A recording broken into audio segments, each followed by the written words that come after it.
Bonjour, aujourd'hui Tutolatis Pro, acquisition d'un signal à l'aide d'une interface. Alors évidemment, il faut faire d'abord les branchements sur l'interface. Ici la SISAM SP5, interface Eurosmart. Donc par exemple ici un émetteur d'ultrasons qui va par l'intermédiaire de l'interface être branché sur un GBF, une sorte de GBF, la sortie analogique SA1, qui va permettre d'avoir un signal sinusoïdal.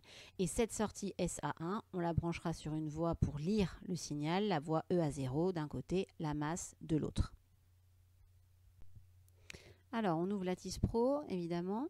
Alors, dans ce cas particulier, voilà, vous cliquez sur la flèche verte à droite et vous cliquez sur sortie active sinusoïdale. Vous avez le choix du minimum, du maximum et de la fréquence, par exemple 40 000 Hz ici. Ça, c'est quand vous voulez alimenter, par exemple ici, l'émetteur d'ultrasons par un GBF intégré à l'interface. Donc, c'est assez précis. Ensuite, pour lire le signal, vous cliquez sur la voie active, celle sur laquelle vous avez branché. Vous pouvez cliquer droit et choisir le calibre. Donc là, on va laisser moins 10, plus 10 volts. Ensuite, vous cliquez sur rajouter les courbes. Ça permet, tout le temps, il faut le faire. Ça permet d'avoir plusieurs courbes à la suite. Et ici, vous avez le choix entre, par exemple, choisir le mode périodique. Si vous savez que ça va être périodique, votre signal, vous choisissez le nombre de périodes, vous cliquez sur acquisition et là, c'est magique. Vous avez, si le signal est périodique, vous avez vos 4 périodes et votre signal périodique.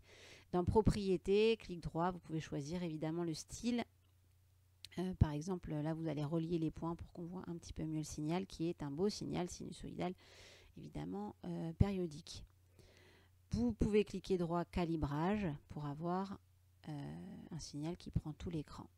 Vous pouvez ensuite prendre le réticule. Si vous avez par exemple à déterminer une période, vous pouvez le faire grâce au réticule. On mesure plusieurs périodes.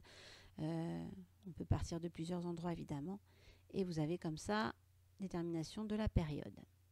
Donc première méthode, quand vous avez un signal périodique, de choisir signal périodique. Sinon, pour n'importe quel autre signal, y compris périodique, vous avez le choix du nombre de points.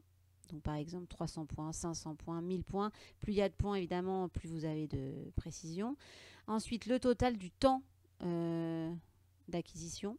Donc là, vous pouvez y aller à tâtons ou réfléchir avant pour savoir quel temps il vous faudra. Et vous avez aussi une acquisition ici d'un signal sinusoïdal.